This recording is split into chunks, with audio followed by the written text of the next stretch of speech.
This week on True Bloods, we have Tom Harley on the pod and we're reviewing the West Coast game and talking everything else Swannies. Mads? It's been a long season, but I'm happy to be here with you, Deebs. Go, boys. Go, boys. Is this the most one-eyed podcast? It's what we're here to do. There is only one side in this competition. It's game-changing. It's absolutely game-changing, Deeble. Riddle me that, yeah, riddle me that, Deeble. Do you remember?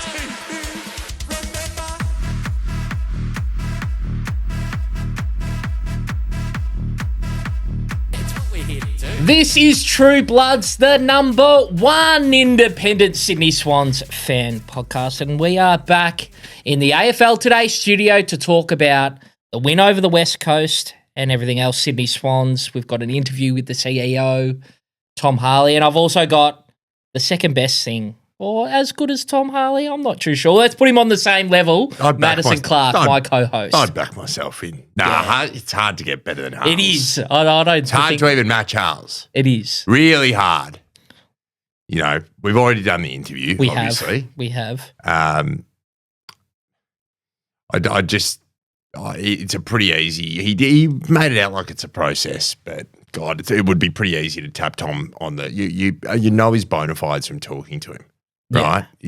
Resume is phenomenal. Geez, we were lucky to have him at the helm. Yeah, for a long time. He's definitely made a profound impact on this club. He's And definitely this left podcast. and this podcast. He's left both the club and this pod in better positions than when he first touched them. So we're incredibly thankful for Tom for his time and both the impact he's made on our pod, Mads. Yes, I watched the whole West Coast game. I watched it with you, buddy. I don't remember parts of it. I haven't gone back to look at it. I know there are a lot of great parts in the second half. Yes. The first half, I mean, you can look at the first half of that game and you can say, fuck, that's concerning. We're in a lot of trouble. The Q's in the rack, Well, blah, Clarko, blah, blah. you know we are a big slicing pod. We are. So we can slice it any way we want. We can put on whatever positive spin we want on it as That's two right. idiot podcasters. I just think we're rarely in a situation where we're playing for nothing. Yeah. And when the rocket came from Dean Cox, order was finally restored. I kept saying to Big Phil was having a real hard time. Real tough time. And I said, Big Phil, I guarantee, now this did not come through, but I said, I guarantee you, we are leading at halftime now. Have you got the score there at halftime? I think we were down at half. Yeah, we were only just, though. 7 points. Yes, yeah, only just. But we had made a marked difference in the way we played. Correct. And then we went on to absolutely steamroll them, as we should. Right? Because for mine, Deeps, For yours. you look at it is emblematic. That game is emblematic of our whole season. 100%. Rocky start, come home strong in the finish. And it just was too little too late in our season. Yeah. But I rate us every bit a top 4 club in the competition. Now, I want to preface that by saying that is not a Stephen May type thing to say, right? I'm not saying we would have smoked them. Our talent, we should be playing finals. Yeah, I think pound for pound, you put everyone on the team sheet and you're like, geez, this is a bloody good side. Yeah. I think a few things have gone against us. The best ability is availability. That's correct. That's number one. That's it hasn't number one. quite been there this year so far, Clarko. And look, we saw what happened in 23, Yep. right? We managed to just pull things together a little bit quicker, sort of after that bye at all, and it didn't sort of go as south at the start either. But like you look at some of the key personnel, like Millsy made a big impact on the back end when we were sitting 3 and 6. Millsy hasn't played a game, right? You look at the Pirate, Joel Murray, the 6 or 7 games he's probably played this year. Might be a few more than that, but been missing for glaring patches of this season. We've looked a far better outfit with some stability forward. But even just having Errol in the team, it just steadied the ship to such an extent that you look at that and you go, you feel comfort in that going, hold on, this is still a really youthful group. This is still a group that, when the key figures and pieces are available, they can do absolute damage. It's just a couple of things going wrong. Like if you look at, say, that Gold Coast game, and what's another game that we just let slip? There was probably one other game. You make finals. Yeah. Well, there's games like, Essendon. Yeah, right? Sorry, that's the other one I was thinking of. We kick straight. You we do kick that. straight. I mean, I know, coulda, shoulda, woulda. Yeah. I know, but the realistically, in terms of what we had available in the first 6-7 weeks, you rue some opportunities. Yeah. It's like we bottled against Port. Yeah, earlier in the year, the first time. It's you got to get more right than you do wrong, and we just got a little bit too much wrong this year. Yeah, both on field. You think about the discipline in the first half of the year, and even sort of at stages in that back year. I think that started to work itself out in the last 6 weeks as well, when we started to get going. But the frustrations were coming out on field, and while not good enough, I do think that there's clear reasons to how we've ended up at 12 and 11. God, footy's hard, Deebs. It is, mate. Footy's hard, and we've been in so many different positions in the last couple of years, right? You look at 23, where we scratch and claw our way into the 8 and lose an elim final to Carlton, right? You look at 24, where we're that far ahead on the top of the ladder that we completely horseshoe theory, go the other way and get, play considerably worse and worse football every single week for 3 weeks. Yeah. Right? And look at Collingwood. They're in the same position as us last year, except they let it slip to a point where they could have been an elimination final. Yeah. And now you've got this situation where you just leave, all the good things that you do too little, too late. And it's just, you reap what you sow in the first half of the season. Yeah. That builds your foundation to whatever season you want to have. But there's also the concept that you want to be playing the right football at the right time. Yeah. It's a hard game, Deebs. It's a bloody hard game. It is, mate. And if we had all the answers, if you put us at the helm, maybe we're playing finals this year. Maybe we are. Right? Maybe we are. But we're just two idiot podcasters. I fucking doubt it. And you absolutely just have to remember where you sit in the pecking order, Clarko. That's right. That's right. But, mate, like how you sort of touched on it at the start. How do you feel generally about where the list stands, where the talent stands, where the improvement needs to come in the body of Madison Clark? How are you feeling? The Swans nuff inside you leads you to suggest, you go, okay, we've got the nucleus of a premiership side here, just the more experience or the time on the block, if you will, and everyone just goes up a level. But as we've seen, that's not etched in reality, that concept, right? And I think... Would one say expecting incremental uplift? Well, you expect personnel. that, but that doesn't always happen. And it's not always linear, it's not always... Development and growth is not always linear, right. Deebs. But also, you have to be cognizant of the fact that some players are B-graders and they're not going to go to that other level. Yeah. And the key to list management is understanding who those people are and knowing when to sort of pull the pin. So I think it's going to be probably our most interesting off-season for a long time, because we clearly need 2 key pieces for mine, Deebs. For yours. And that's a key forward and a key back. Yeah. Yeah, look, I'm not as strong on the key back. While I do see it as a need, not as strong as a forward, but would definitely be happy to increasing, any talent that comes onto this list. I do think we just need some role players too. It doesn't necessarily have to be the star. I think we've got the stars. We've got the stars. You've got your Errol Gouldens, you've got your Isaac Heaney's, you've got your Chad Warners. You throw an up and firing Callum Mills, genuine A-grader when he's up and going, best, two-way running mid in the comp, although spent a lot of time behind the pill I'm this year. loving him behind the pill, dude. It's good. And then, you got an A-grade ruckman in Brodie Grundy too. Soon to be bloody starting All-Australian ruckman, Deebles. Did I mention Nick Blakey then? I don't think I did. Well, he was a forward on the weekend. Love to see it, don't we?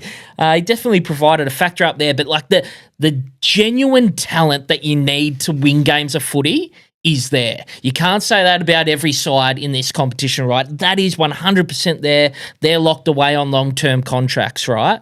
It's there, but it's building the experience around these guys. Whether Ramps goes on, that's sort of something that hasn't come up. Your Harry Cunningham's getting older. Your Jake Lloyd's getting older. It's the guys who you talk about, those three. They've played such an important role in critical this side being successful in the past, making 2 grand finals in 3 years, right? People are going to have to step up and play the role of Dane Rampy. Who's the next Dane Rampy, Clarko? Yeah. This is what... This is my point, and that's why I strongly believe we need another key back. Yeah. Because of, never really replaced Paddy McCartan. Sort of with Malikan, right? But never really replaced Paddy McCartan with his intercept. Yeah. And Ramps is I'm not saying Ramps can't go another year. No. But he's getting older. Yeah. He's not getting younger. So that's why I think we're in the need of a key back, and they don't grow on trees. So when available, you need to take one. Yeah. But, I think tough calls will be made on people. For sure. I genuinely do. Yeah. Well, and I think it's going to be an end of an era for some. I think there's some young promising players that may find that they're squeezed out a little bit. You talk about, my man Braden Campbell. Your man. There's a school of thought to suggest that he hasn't gone to the level that, what pick was he? Number 6. Number 6. School of thought saying that he hasn't gone to the level needed to. Guys like that. Yeah, they're the guys who've got to step up, right?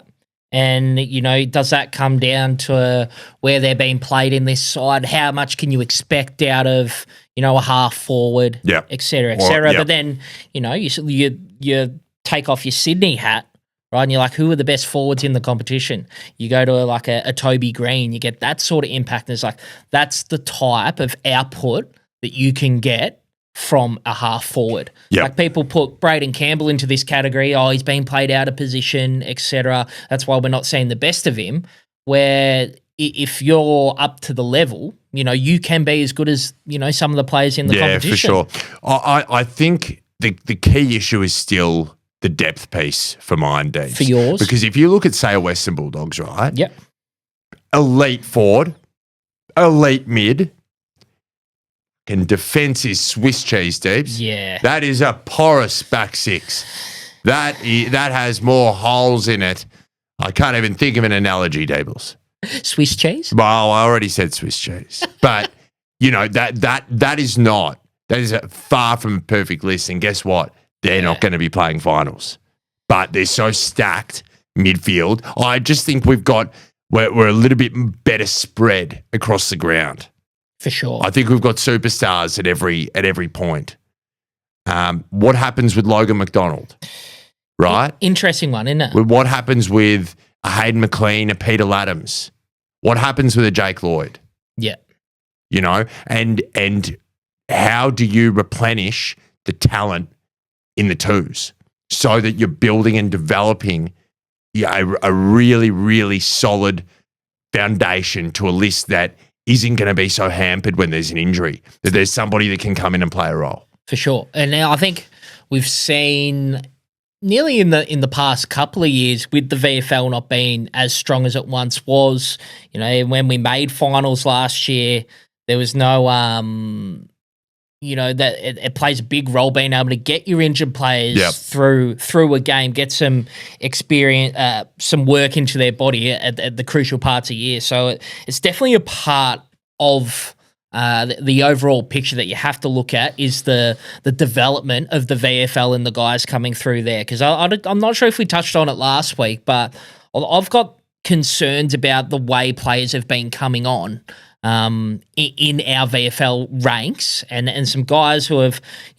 victims of circumstance last year, been quite successful, but doesn't mean that you can't develop at a rate in the VFL either. Yeah. Who are you concerned about? It's like, you heard, say, Paddy Snell, for example. We spoke to Kinnear last year. That was sort of his guy, right? He's like, I reckon he can really come on. We haven't seen him knock the door down in a key position up back, right?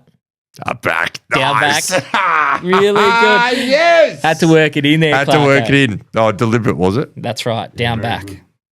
And but, that's just one example, right? Yeah. We'll hear from no, I won't go with that. That mixes the order, Clarko, but that is the beauty of live podcasting. I won't. Well, we're not actually live podcasting. Yeah, but we're the order. Well, the order of things and how they proceed, Clarko. Yeah, the chronological nature of things, Deebs. That's right. But, it'd be interesting to see, like, the guy, like Peter Laddams, his contract, what happens Fascinating. there. He's one who's sort of, he's got to have played a handful of games this year, 6 or 7. Hey, he's one of those people that doesn't want to be kicking the dew off Tramway Oval. Yeah. 11 a.m. of a Saturday or a Sunday. Yeah.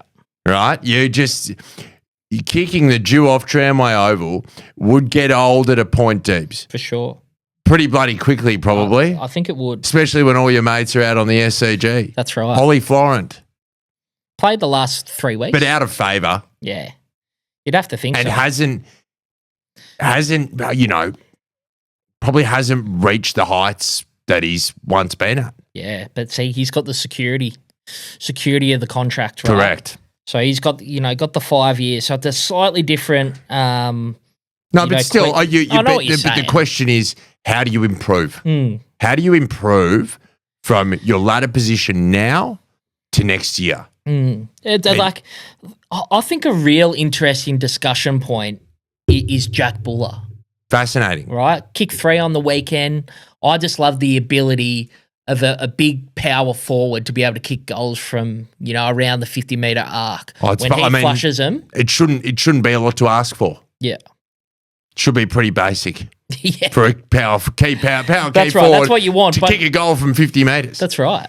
But inevitably, it is quite, hard to find these days. That's right. Especially with our forward line, Deebs. But, he's been at the club for 3 years. This is his 3rd year on the list. We've seen him for the first time this year. I'm sure he got to the halfway point this year and he's like, well, I'm going to be out the door, aren't I? Yeah. But, a renaissance of some sort in the back half of this year, Clarko. You betcha. Right? A renaissance. So you just hope that he sees enough of a future and he's not going to go, looking around for a better offer, because I'm sure there's going to be another offer out there for Jack Buller. Who do you think, out of our list, are looking for other opportunities elsewhere? Well, of players who have played, obviously, we've tied Sheldrick away, which is a great thing. Yeah. It's going to be the likes of a Caleb Mitchell. Just looking through the list here, Clarko, Jack Buller, Jake Lloyd hasn't got. I don't think he's got a contract in front of him. Is he out of contract? He's out of contract this year. I can't remember seeing that come through. But he's an unrestricted free agent. He will be. Yeah, absolutely. You got Paddy Snell, as we mentioned. I think we've seen the last of Robbie Fox. Unfortunately, Taylor Adams still 1 year to go. Players like Will Edwards been on the list for 5 years. Yeah. Right? Yeah.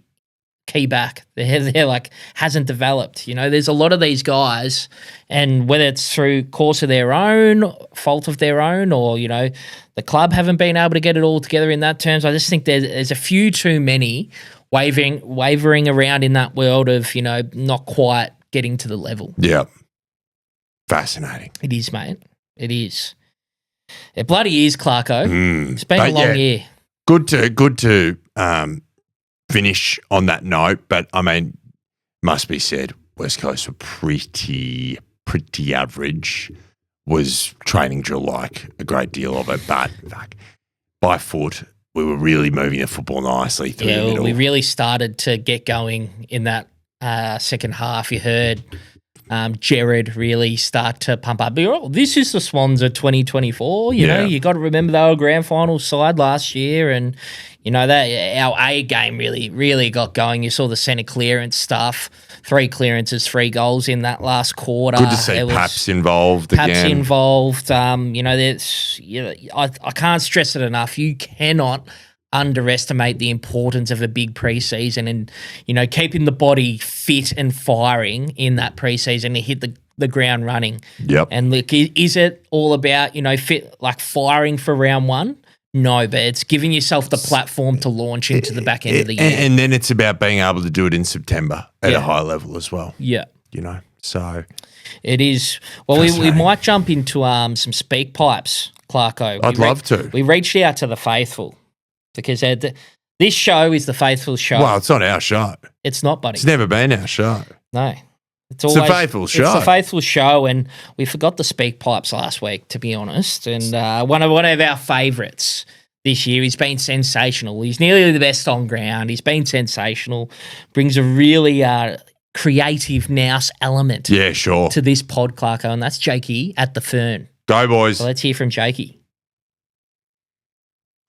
It's been a while between pipes, team, I know, but I've been operating from an undisclosed science retreat somewhere in the misty Blue Mountains, and I refuse to speak aloud again until this team is in finals contention. Speak pipes excluded now. Manifestation KPIs for 2026. Beefy Seldrick, our inside bull, is fluent in phone book. Now we need to lock him inside the proverbial underground car park for the entire off-season. Number 2, Logan McDonald. He's been loitering on the sidelines with an earpiece in, like a Jehovah's Witness knocking outside your door all season. But I want a beast showing back up next year. I want him chopping wood every day. I want to see a fridge with legs. Yeah, he comes back around. Now, number 3, Alex Donnelly. Get him back on the pod, boys, full time. He's the Poochie to your Tune Scratchy, the Big Kev to your Trent from Punchy. He's the knee to the rest of your Darren Creswell. Smack him back in. If AD isn't on the pod, all other hosts should be asking themselves, where's Alex Donnelly? That's a Simpsons reference. I got to go. Told my family I was going for coffee, and that was 3 weeks ago. It's Jack from Redfern. Good on you, Jakey. Thanks for your contributions this year, mate. We really appreciate it. Well, you got AD on the AFLW pod. AFLW. So we can't take up too much time of the great man. Yeah, I mean, he's brought us here. And he's on the AFLW pod with the great Polly Porridge. So, Jakey, you can go over there and listen on your YouTubes and your Spotifys because they're doing a lot of great things over there for the W. That's right. If you need your fix of AD or fix of Polly, you know, it's get over on your YouTubes. First episode was out on YouTube last week. So make sure you're liking, you're subscribing. Actually, we haven't done that enough this year, Clarko. If you're driving your car, pull the car over, Clarko. Don't bloody do it while you're driving, for God's sake. Pull your car over, hit the like and subscribe on your Facebooks. Leave us a comment. You can love leaving. Now, here's one for you, Clarko. Did you know you can leave a comment on Spotify now? I did. Leave a comment on your Spotify. Leave a comment on your Apple Podcasts. Like and subscribe to the YouTube, because that's what keeps the lights on here at AFL, in the AFL Today studio. So make sure the numbers are just up and firing. So now you may continue driving after you've done that. You beauty. We've got Mikey Watson here. I reckon he's from WA. Go, boys. Go, boys.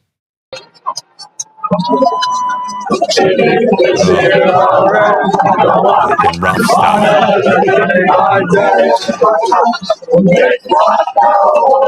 There you go. I reckon that's live from the game. Right on, Mikey. We love that, buddy. That was shocking.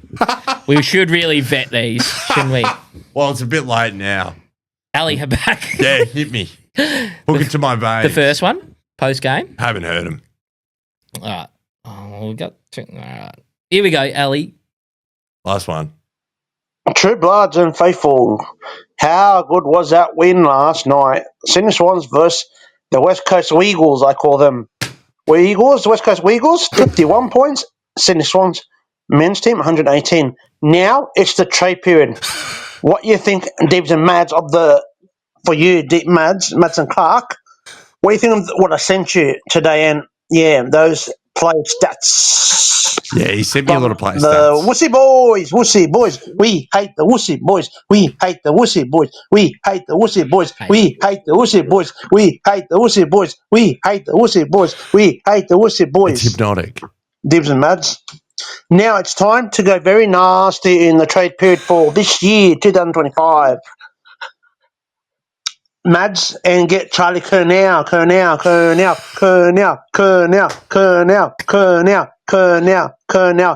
up the Swannies and up the Bloods forever.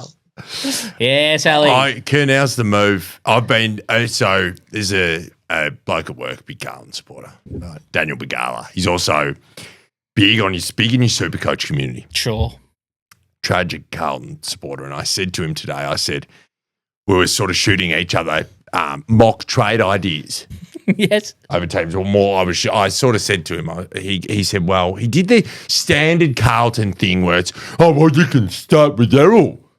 It's like, I don't know what it is with Carlton, but they seem to think that Charlie Curnow is a prime Tony Lockett.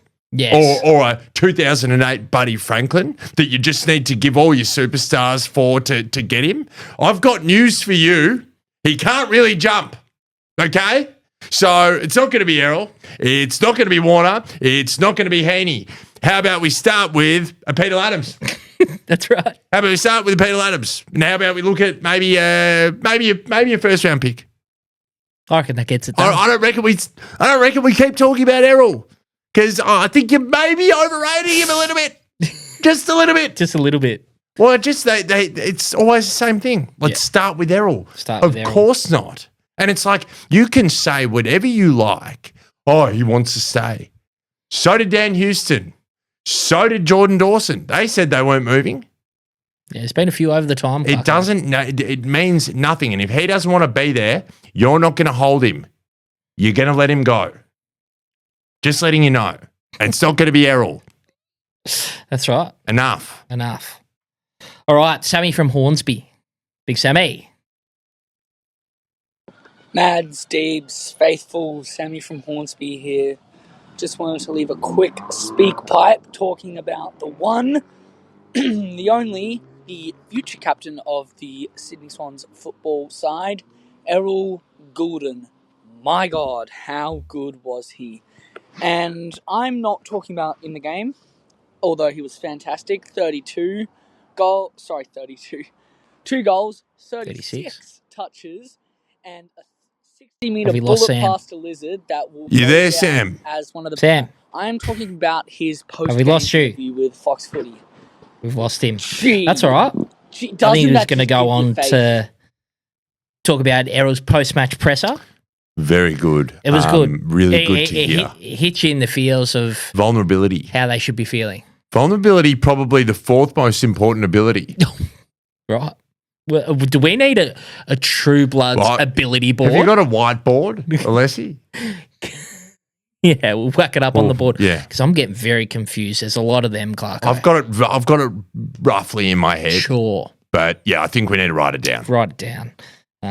Let's hear from the most improved this year. Oh, Rommers, Clarko, big Rommers from Wyonga. Now he's in our True Bloods Fantasy Football League. Yep, first time doing it. He's just taking risks.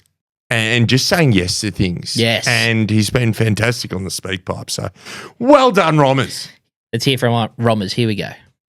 From Wyonga on the Central Coast. Hey, boys. Rommers from Wyonga on the Central Coast here. Just a quick one for you guys. Just quickly. I just wanted to thank you guys so much for everything that you guys have done this year. You guys keep us up to date every week with your information on the club, your plan, your get-togethers. You go to the games, you support the club, you give us all the information that we need, and it's just awesome to have you guys to be able to listen to every Wednesday on the way home from work, and it puts a smile on my face, take me back to the game the weekend before and thinking back to things that happened and stuff. So it's really good. So just obviously, thanks to you boys. Enjoy your summer and bring on 2026. It's going to be an absolute ripper season, so I can't wait. Bring on Charlie Canal. Canal, now. Good on you, Rummers. Good on you, Rommers. Thanks, mate. Happy to do it. As long as you're happy, we're happy. That's right. We've got Blair from Naruma. Naruma. Hey boys, Blair from Naruma here. Anyway, that's the season done for the Swannies, but I'm sure if we go after a guy by the name of Charlie Kerr now, we can definitely get back up there again next season. But gonna get behind the girls team. They've had a good start. Go girls. And Go I'm girls. manifesting a Chloe Malloy goal after the siren to win the grand final for the Swannies girls. Yes. And as always, up the plats and up the potty. Yes, good on you, Blair. Good on you, Blair. Up the girls. Go girls. We've got Hazy here. Hazy. Boys, Hazy here from the sunny coast. Glass half full for me, fellas, for the second most carnage team from injuries, which certainly had a lot more highlights than most other teams this year. So can't wait till next year. I'm going to throw in an unpopular opinion, given all this Charlie Kernow shite. If you give us a full season of Logan, Doss, the Pirate, and the emerging Buller, then that's all we need in the forward line to have another tilt at the flag. And that's just me putting a bit of faith in Faithful. We all know the biggest wins have been Wixie, Big Bros, and the Heens this year, but for mine, For yours. the bigger win will be seen this Wednesday night when we witness the official bow out of the doggies from the finals. Hashtag still salty from 2016. Hashtag Bevo, you wussy boy. Up the bloody and up the mighty girls. Cheers, fellas. Go, boys. On Thanks, your Hazy. Thank you, buddy. I've got Mitchell here. Big Mitch. Mitch. Mads, Deebs, Faithful. It's Mitch from Hornsey Heights here. Well, that caps off the season with a pretty convincing win against an ordinary West Coast outfit. Now our attention turns to the off-season. Could there possibly be maybe a Charlie Kernow or a Jamara Ugahagen out there for us? Has to be. If Jamara's not too busy being involved in alleged shootings and whatnot.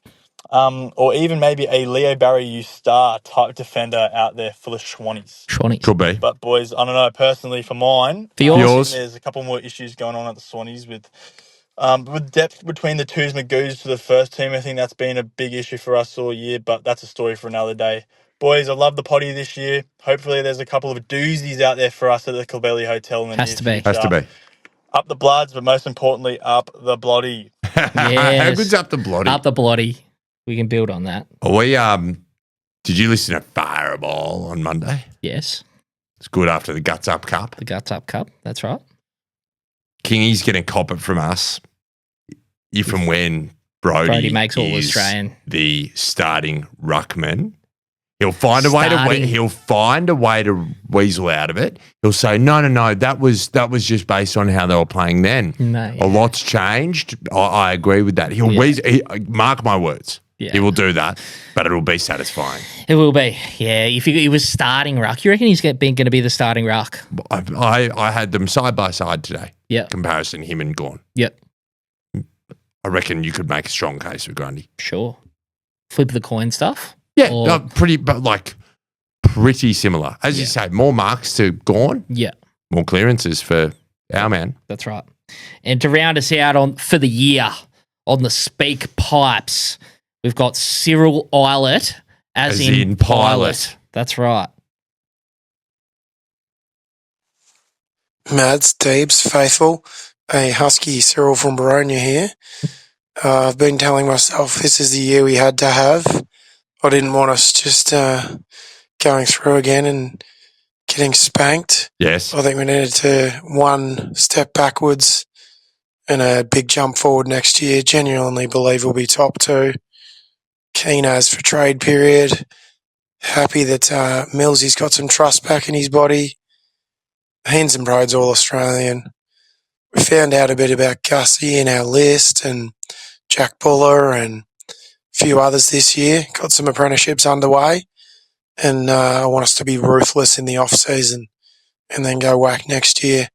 Thanks for all your work on the potty. Bloody love it. You do an amazing job. Up the Swannies. Up the bloods, up the potty. Well done, Cyril. On you, Cyril. Thanks for your contributions all year, mate. We might chop it off there, Clarko. You got a. We'll hear from Tom Harley. From Tom Harley. We'll throw to that, and then we'll have a little chat at the end, eh? Done. Clarko, I bet Yes, you didn't know Deebs. this about me. What's that? I'm a big fan of the round ball game. Is that right? And in specifically, Inter Milan. Well, Deebs, that's quite a coincidence because I'm a big PSG fan. Well, riddle me this, Clarko. The Swannies, in conjunction with Qatar Airways, they're running a huge competition. You're kidding? Nah, What's that entail? 2 return business flights to Europe with Qatar Airways and a VIP experience to either the Inter Milan game or the PSG game. Is a 2-night luxury Doha stopover out there for us? Has to be. Now, Clarko, how would I enter this competition? Well, you would simply complete the entry form, verify your email via Qatar Airways confirmation email, and keep your eyes on that inbox. Click the link in the bio or on this story. Welcome back to True Bloods. Deebs, Yes, Mads. we've got the incoming COO of the AFL and soon to be former CEO of our great football club, a friend of the show, Tom Harley. How are you, Harls? Mads and Deebs, I'm great, thanks. Always a pleasure. We were waiting for this final invite. Took a long time to come, so I'm rapt to be here. That's right. It's funny how those mail pigeons work these days, mate. They can be relatively slow from time to time. But look, these are the things, Harls. You know, when I saw you after the Brisbane game, I may have had a few sherbets, and but I made sure that invite still got through. I'm a man of my word. You did, and it is one of those things where context is always important in life. And when I saw you over the fence at the Gabba. After that great victory a couple of weeks ago, my mind wasn't thinking True Bloods are in the house, and then sure enough we were, and we locked into time, and here we are. Very good, mate. Well, huge news for you in your life, taking on the new role with the AFL. Can you talk us through that process a little bit, and sort of what the last 5-6 years has been like for you at the Swans? Yeah, it's I guess the last, say, 2 months has been a really interesting time, and there was an opportunity to put my hand up for a role at the AFL. It's a new role, which is the Chief Operating Officer. Given it's a new role, it wasn't something that was necessarily on my radar, and as I've said to a lot of people over the last couple of weeks, couple of months, is there's absolutely nothing pushing me out of Sydney as a city. The Swans as a club, I think I've got the best job in the world. But this opportunity, I guess, to try something different, see the game, which I love, that I've been privileged to be involved in for a long time, from a different angle, and potentially look at having a different impact, coupled with a really exciting family adventure. Say for traveling overseas with your family, moving states and packing up kids and changing schools is something that we've, as a family, sort of fantasized about. So it all happened pretty quickly. And then, I have been doing a lot of reflection over the last couple of months, a myriad of emotions. Got very emotional when I told the staff and the players at the time, and, punctuated with a arm in arm rendition of Cheer Cheer the Red and the White on Saturday night over in Perth, which I'd never done before. So everything in between, unbelievably grateful for the opportunity that I've had to be part of the Red and White family for the past 11 years, and in equal parts in time, excited about what the future holds. What was the process like, Tom, in terms of sort of hearing about the role? Were you tapped on the shoulder? I mean, this isn't sort of like a seek.com.au situation where you just click on a job ad and you go, actually, this sounds like it's got Tom Harley written all over it. What was the process? Well, it was a process first and foremost. So it wasn't a captain's pick, tap on the shoulder. It was, as I understand it, after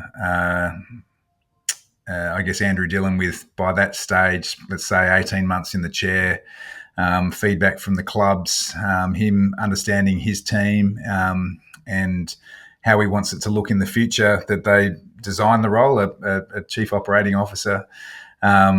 the job ad, I didn't find it on Seek. That's not to say it wasn't there. But it was reasonably pointed in terms of the criteria they were looking for from a successful candidate, and the first dot point was current or previous club CEO.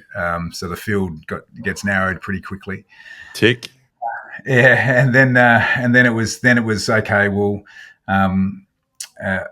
I suspect my name's probably going to be linked to this, regardless. I'll be in some people's minds seen as a potential candidate. But really, that was the conversation at home. It was, are we prepared to, willing to put our hand up? A lot of people have said to me, geez, it must be a hard decision. The decision to accept the job's not the hard part. The decision you've got to make is actually to put your hand up in the first place, because if you're prepared to do that, obviously there's a prospect you might get the job. So we had all those conversations at home, and once we'd had those and given, apart from just being the right thing to do, but certainly my very strong relationship with our chair, Andrew Pridham, sought his counsel and kept him abreast of all of the steps and specifics of the process. Mads was a couple of interviews, given the candidate pool would have been sharp and shallow and well known to Andrew Dillon and the commission.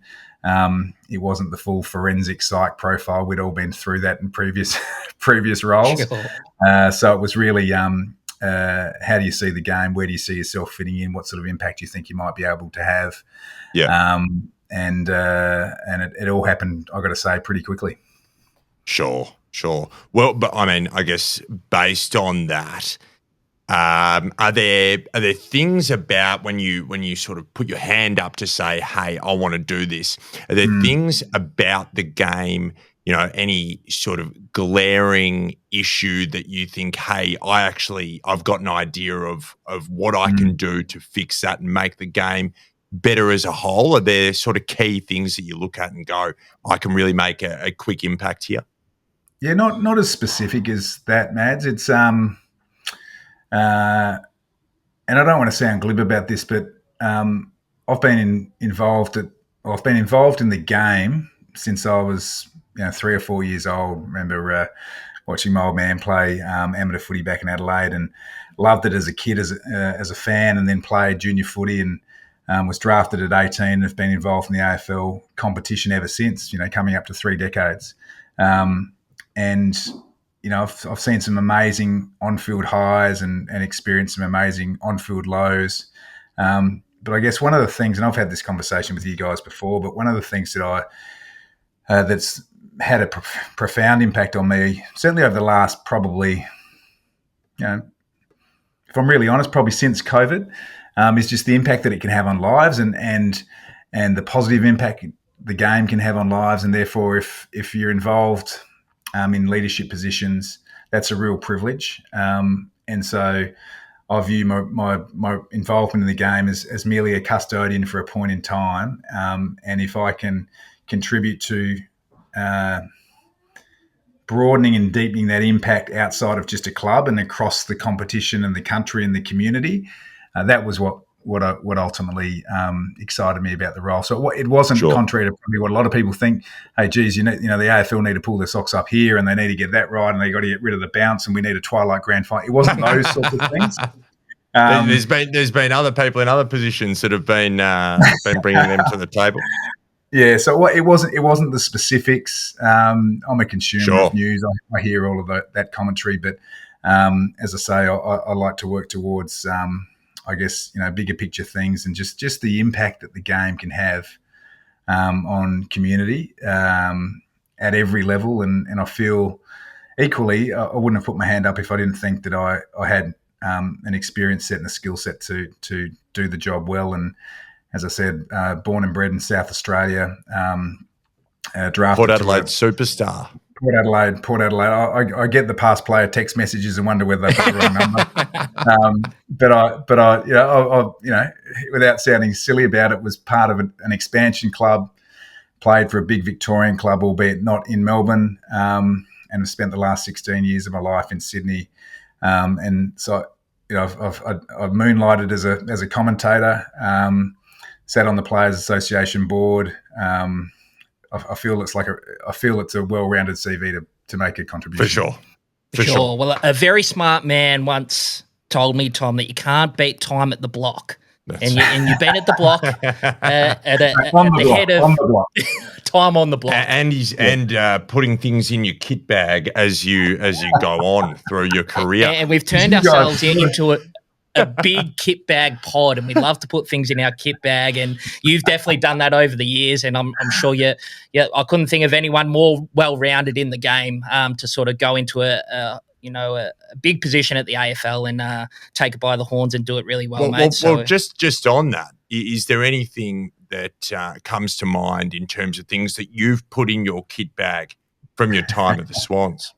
Absolutely. I moved to Sydney from, I guess, immediately from Geelong, wanting to have an involvement in the game, and I can say this now because I've lived it, but I, like a lot of people who have come from down south up to Sydney, have made all the normal assumptions you would make about the state of the game up in Sydney.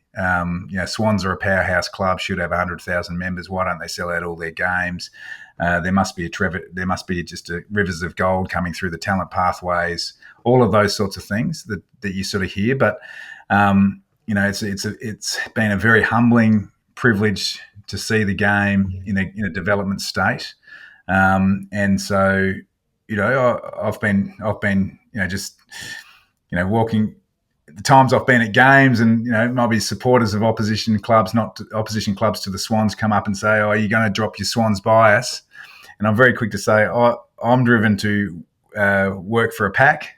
The AFL will be my new tribe, but the experiences that I've had around the growth of the game, the importance of the development of the game in Sydney in particular, it'd be naive of me not to, lean on those, pull those tools out of my kit bag when we're talking about competitive balance, and when we're talking about the national game, and when we're talking about the importance to grow the audience north of the Murray, all those sorts of things. So that's certainly been something I've been the beneficiary of, having been involved at the Swans.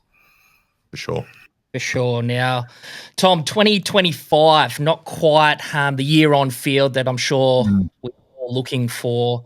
How do you sort of see it as a whole, and just your reflection on the season from both firstly an off-field point of view, and then obviously on-field, not quite making finals, etc. Yeah, they're obviously intimately connected, the on and off-field parts of the club. So I'll start with the off-field. To usurp what was record membership last year at 75,000 to record levels this year, and we're still going, obviously, with AFLW, but to do that in a season when our on-field fortunes weren't where we wanted them to be, I think speaks volumes to the supporter base and the membership base that we've got. We've got unbelievable corporate support, unbelievable membership support. And our standing, I guess, certainly in the national AFL community is still really solid. So for those sorts of things, it's been a good year.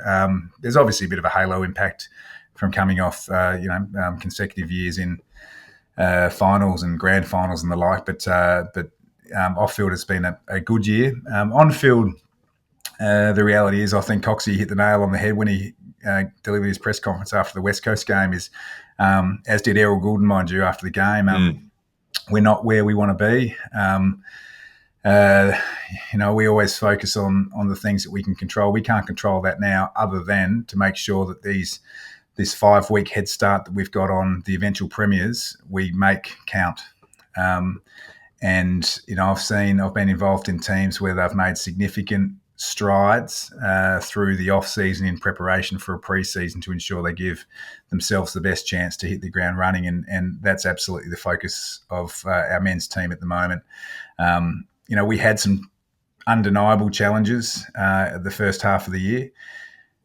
Reflection piece looking back is, when if you look at probably if they weren't our 4 best players on the weekend, they were certainly 4 of our better ones in Goulden, Papley, Mills, who else would have been in that sort of bucket? Those 3 in particular, at the very least. none of them played more than half a season, you sort of think, okay, well, there's upside just off the back of that.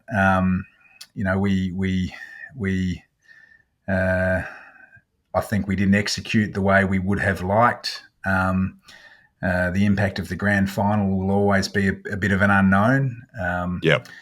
But when given a chance and when really staring down the things that we needed to get better at, which was started at 6 a.m. the morning after the Crows loss, we went 8-3, got beaten by the Giants in Geelong, and the Western Bulldogs in a real arm wrestle. And so, funnily enough, the game on Saturday night against the Eagles was almost symbolic of the season. It was a lumpy start, an ugly start. I'm sure the fans sitting at home watching it on TV were we were thrilled, weren't we, Deebs? Oh, yeah. We had a riveting time up until halftime. Yeah, lining up to buy that one on Name a Game, the DVD, and then that's old school. That is old school. And then when the players lent into what we need to do to be a good team, we saw what we're capable of, and so the irony of the symbolism of that game contrasted to our season wasn't lost on me. So I'm very optimistic that we are. What do they call it in the biz? A sort of a bounce back candidate. I'd be pretty confident that the Swans will bounce back pretty strongly in 2026. Look, we think so too, and you mentioned him before. I mean, I think it's very clear the impact that Errol Goulden coming back from injury has had on the broader group, and it was so good to see a little bit of vulnerability, not the sort of usual just systematic answer to questions that you often get. He's a special kid, is he not? Yeah, he is, and I was at the club today, and this week is the exit week, if you like, of the men's program, and I spoke to a number of the players, and they were all echoing Errol's comments after the game, and it just happened to be Errol who had the mic in front of him, but that was representative of the playing group, and they have looked after themselves. They've had a good time. They've exhaled, if you like, after the season, spent some time together over the last couple of days, but they were the ones that I spoke to fronted up, presented really well at the footy club, and we'll go through the exit over the next 24, 48 hours. And the reality is, if it doesn't sting, you're in the wrong game. And you've got to make choices to get better. And I do have confidence in the group that if given the best chance, we will. And same goes with Coxie. He's a winner. That's you don't have the career that he's had on and off the field without being a winner. And the reality is he took the reins in the first week of December. Was dealt a few curveballs early with some player availability and the like, and I have unwavering confidence that he will be an exceptional senior coach, and we'll add to the football department in the areas that we need to, and we've been working on that pretty much all year. So a revamped footy department with a healthy list, and obviously we'll get to work on what we can get to work on in the acquisition period, which is always pretty fluid, and let's see how we go in 2020. I probably should say, let's see how the Swans go in 2026. We'll clip that one up in the socials. Don't worry about that, Haas.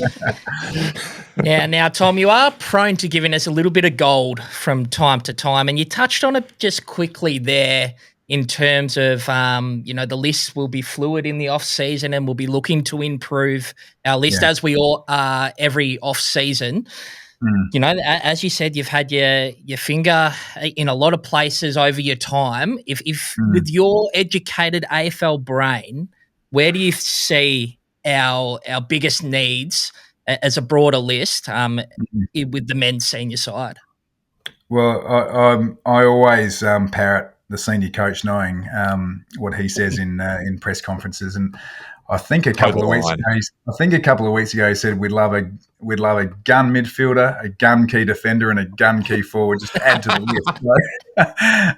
So I'll toe that line as well. But look, it would be, we clearly as a club, and every club does, look at all the avenues we can to improve the list, and that's what the list management department's Category 1 job actually is. And so they have been working on that. Now, I'm clearly not going to say who we're into or what's going on or anything like that. And the reality is player movement is fluid.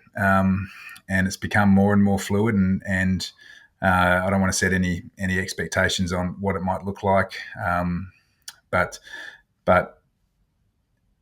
the team wouldn't be doing their best if they're not trying to get better, and that's through your list and through your football department. So I absolutely appreciate the interest in it from everyone. It's become, I think, outside the grand final, the most engaged time of the year for fans. Well, I mean, it's kind of funny, Tom, right? We are blessed in a lot of ways that we haven't had to have been as engaged as, say, Carlton supporters are in the trade period, because we've been at the pointy end. You know, this is uncharted territory for us personally, Tom. Yeah, well, and you know, you look at, if we go back to the last time we were really active in the off season, it was a couple of years ago. Brought in Brodie, James Jordan, Taylor Adams. And the reality is some of those just present really late. You know, Brodie, who would have thought 12 months before Brodie joined us that Brodie Grundy would be joining the Swans, third club in 13 months. So one of the things I think that I talk about, if you miss the finals, you've got to make sure that those 5 weeks really work for you.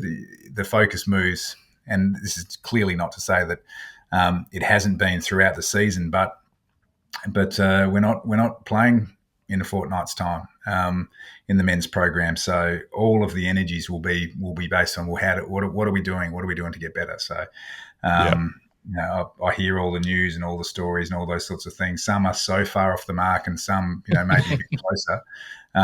But what I do know that Dean and Leon and Chris Keane and the team will be doing is constantly trying to look at avenues to get better. Good to hear. For sure, yeah. We might be asking for a little introduction to Chris Keane. I reckon that could be our next talent interview here on True Bloods. I think that'll be a really interesting one for the faithful to listen to. But yeah, it's just an interesting time of year when you wrap up at this time, and you know, you look at the big picture, and you know, such big moves for yourself. It's just it's a busy time of year wrapping the season up, isn't it? Yeah, it is, and you know, I remember as a player the times when I was playing for the Cats and we weren't making the finals, and you know, I can vividly remember sort of, you know, you're rolling your back out before the finals captain's run, and you'd appreciate this down at Geelong. The sun starts to peer out. It does happen down there. The grass is green. It smells nice, and you find yourself going, and we're not playing.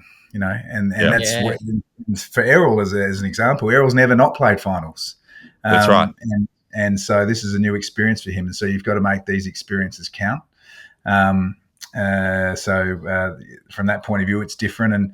And you're right, for, you know, players, football department staff. You know, we've got a transitioning CEO. Matthew Pavlich is going to be exceptional.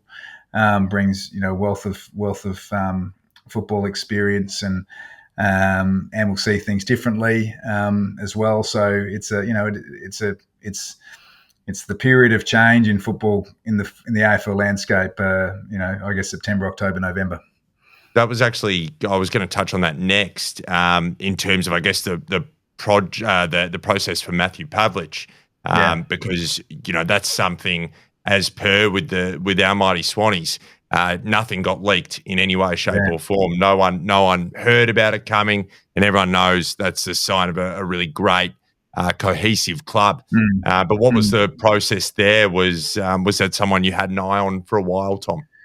Yeah, well, I mean, firstly, I guess it's absolutely the remit of the chair, and given the relationship that Andrew and I have, and also the transparency that I was keen to pass through to Andrew about what was going on with me. And Andrew has been on record saying he felt this day would come at some stage in terms of me moving on, and so he was constantly thinking, probably, I don't know how far in advance, what it might look like. And I do remember that the day, it was actually the day before my move was announced. I was actually going through my phone and had to scroll for about 5 minutes on the amount of text messages Andrew and I send each other. But I did finally get to the day before it was announced, and we were talking about potential candidates. So, Matthew was clearly someone identified as a candidate, and Andrew doesn't mess around. He had a subcommittee of the board with Alex Goodfellow and Brian Tyson, and that was the process. Canvassed candidates, spoke to a number of people. Obviously, we're impressed with Matthew early on as part of a pool of candidates, and went to work. And Matthew's got 3 young kids, 12, 10 and 8, very same years of school as mine, moving interstate, all of those sorts of things. And once he was identified through a rigorous process, it was obviously the challenge was to get him on board and get his family on board with a move across the country from Perth to Sydney, which they obviously did. And I know the Swans fans and the faithful should be really excited about the Pavlich Pavs era. I guess as a CEO of the Swans, he'll do a fantastic job. Wonderful. Yeah, really looking forward to getting the Pav on board. He's gone to a sort of nearly the similar route to yourself, done his time in the media and also a bit of a business mogul too. He's built up a few businesses, and it just really seems like the skill set that's going to fit in well, especially coming in after yourself. Well, it's funny. I mean, I've, as I said, been doing a lot of reflection personally, and then on the job, and clearly been asked my views on Pav, and bits of what I said about Coxie. Unequivocally, in my mind, he will be a very successful CEO. Bring his own unique spin to things, but the job, in my mind, for what it's worth, is our core business is footy. So it helps, I think, if your people in leadership positions understand the game. And I'd challenge anyone to have a counter view that Pav doesn't understand the game. He's at the very, very pointy end. And the other part of the job, in a lot of ways, is leadership, and he has leadership credentials. Leading a footy club or captaining a football team, there are a lot of transferable skills that sit alongside being CEO of an organisation. It's influencing people. It's a drive for high performance, counterweighted with compassion and empathy. He's got gravitas. He's got presence. He's curious and he's bright. So if you look at the sort of core competencies you look for in a leader of a football club, he's got them. And there are nuances about the consumer side of the business, or there are nuances about the market in which we operate in Sydney that he will get himself up to speed on. But if you're talking about the core competencies of the role, he's got them in spades. Yeah, absolutely. Have you got anything else for Tom, Mads? Yeah, I mean, more broadly, I think this was really when Deebs and I first met you at the 150th year Guernsey launch. You did mention to us that young James Jordan was going to be sort of an underrated, terrific signing, where we were sort of other people were looking at other players, but you said he'd be one of the best ones that we've had in a while. So I just wanted to see if there was anyone else you've noticed in the current group that maybe hasn't even broken into the senior side that you can look at and go, wow, he's going to go to another level in 2026 or something like that. Yeah, well, JJ's been great, hasn't he? He's been such a great. Hasn't he been phenomenal? And it was interesting this pre-season, actually. He through the intra clubs and then the practice matches. Coxie wasn't running, as I recall, wasn't running so much with a tagger, and JJ was just finding a stack of it as a bona fide mid. And he was kicking goals. So he's got that in his wheelhouse. He can pull that out of his kit bag. That's right. So he's been a really great acquisition, the footy club. I think, and we saw him, and I'm sure the faithful got excited about him early on this year. But Riley Bice, I think, is going to be a good player. He's got weapons. He's got great composure with the ball. He's a lethal kick. And what I probably didn't appreciate, and I'm sure the listeners maybe not as well, is he's a brilliant athlete in terms of a sort of power endurance athlete. So, 2 pre-seasons ago, he was running around the main oval at Albury. So he hasn't really done a pre-season yet. And the game, I reckon, demands that transitional run and good ball usage. So I think he's going to be that. And I really like what I've seen in Ned Bowman this year as well. Bowman? Ned Bowman. He's that sort of rangy type, half forward. The game's moving that way. I think he can play down back as well. And he grew shoulders, I reckon, in about 6 weeks from rounds 14 to 20. So he's going to grow some more in an off season into a pre-season, and I think he's going to be a good player. Sensational, Neddy Bowman. Wow, looking forward. Could be our man. Could be our man. We might have to claim him there. That's it. Hey, Mad Monday, did you get down for a beer with the boys? No, I didn't. That's that. I'm not part of that. Leave that to them. Leave that to them. But as I said, did see a few of them today. I'll get together as a footy department tomorrow afternoon, and the players will be there as well. So look forward to catching up with them then. And just quickly, remiss of us to not touch on the girls. I know we did at the start, but just an absolutely phenomenal start with an unbelievable group of girls who seem to be just having the time of their bloody lives, Tom. How good it was! So I was watching it over in Perth, and texting a couple of colleagues who were in Sydney. Justin McInerney obviously didn't play in the seniors game. I was on the text with him. He's all over it. Having a good chat to Paps after the game about the W game, and I love our W program. I was speaking to Nat Fag. I'm not sure whether you've had her on the potty before, but she runs all of our membership. And we were setting records on the field, and I said, I'm going on True Bloods tonight. Do you think I should just plug record attendance? And she said, absolutely. So our next home game is against Freo at Henson Park. We're playing the Cats at KP on Saturday. We're going for 6,000 at Henson Park in a fortnight's time. I like it. And, come and watch Zippy Fish play. Chloe Malloy is already averaging 6 goals a game. That's right. The Mont, as my kids call her, Montana Ham. Yes. She's playing at another level. Laura Gardner just chalks up getting the footy. One of my new favourite players, Ash Van Loon, down back. Yes. I reckon Brenna Tarrant's almost our best contested mark in the club. That's right. I love it. I love it. And I did say it's funny in men's footy now. We'll keep a lid on it. We'll just keep a lid. I've ripped it off. I'm going all in on the Swans this year. It's great. The energy that they bring to the footy club and how much they enjoy playing with each other is infectious. So let's get behind the W too. Yeah, I'll be getting on the V line to go down and see the girls on Saturday. I'm looking forward to it. I'll see you down there. Beautiful. Down at Cardinia Park. There's a beer out there for us, Tom. I think you might be on the clock, Mads. Well, we'll see.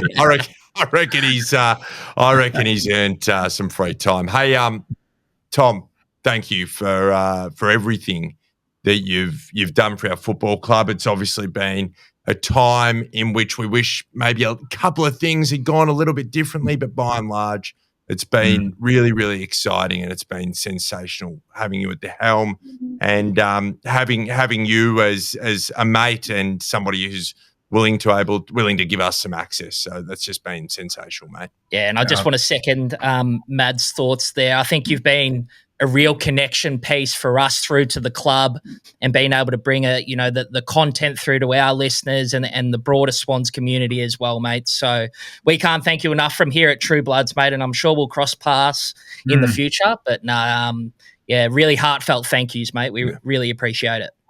Thanks, guys. And if I could indulge to talk to the faithful for a second, but it's been an absolute privilege of mine.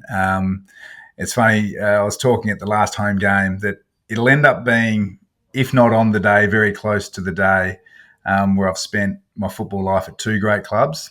The fleeting moment at Port Adelaide, I'll talk specifically about Geelong and Sydney, and I've started on November the 1st, finished, let's call it October the 31st, and spent 11 years exactly at both clubs. And oh, wow.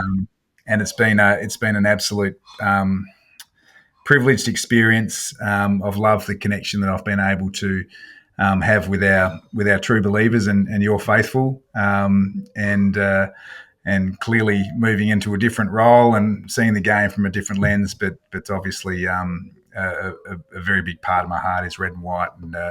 And so to all the listeners out there, the 3 or 4 that are tuning into this potty today, really appreciate it. But no, I've loved it, guys, and I'm sure that your connection with the footy club will only grow deeper, and I'll be an avid listener.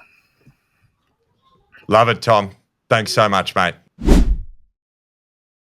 Welcome back to True Bloods. I'm a bit rattled here. Clarko's come across something on your phone. What have you come across, Clarko? Well, firstly, how good was Tom Harley? The best. The GOAT. Well, he's the GOAT. The GOAT. It's good. We're not gonna lose touch with Tom Harley. No. He's our man on the inside. That's right. Moves from clubland into City Hall. Into the big house. Yes.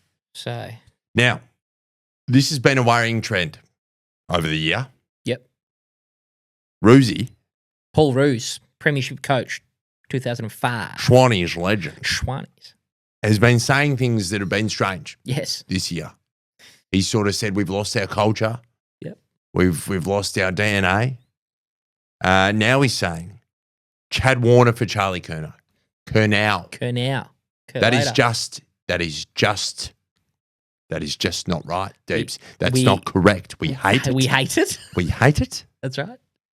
What is going on, mate, Deebs? It's just never happening. He's literally just signed a 2-year deal at 1.4. What's he going to uproot his you got to be realistic, right? But that's insane. It's insane. It's unrealistic. What world are you living in, Roosie? In Hawaii. Too much going on there in Hawaii. I think you can let your mind run however it wants. There's a lot. Maybe just don't jump on ABC Sport, because ABC Sports should not have Paul Roos on there.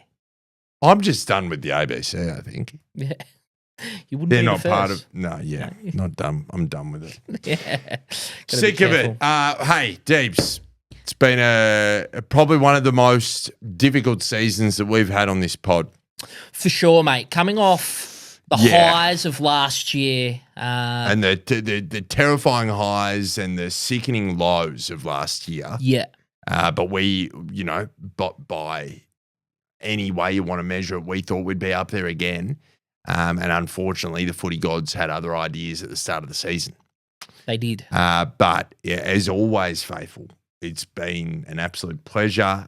We were at the Riser last Saturday night to watch the Eagles game, and the amount of people sort of coming up and explaining how much it means to them, definitely that is the only reason why we do it, because that's what we always wanted as fans, and we're glad that we can offer that to you guys each week. For sure. And we will continue doing it as long as you continue getting something out of it. So thank you for being along for the ride. We've noticed a key thing, Deebs, is that there used to be a significant change in numbers when we'd lose to when we'd win. It's pretty steady, whether we lose or whether we win. So that says to us that you're really enjoying what's happening. And it's a ride or die situation. So we couldn't be more thankful. Yeah. Big thanks to the faithful. You're the reason we do this podcast. That's why we rock up as two idiot podcasters. That's right. Clarko, coming in here every Tuesday night. Hats off to you this year, mate. I Likewise. don't think you've missed an episode, mate. Your commitment to this club and what you do for this podcast. Unless you're on the inner sanctum like I am or Polly is, it does take a commitment to get, this show out every day. And you see a lot of podcasts, come and go very quickly. But you've been here from the start, mate. So hats off to you. And Big year. Hats off to you, mate. It's been fantastic doing it with you. And we'll definitely do it again all next year. But it's been sensational.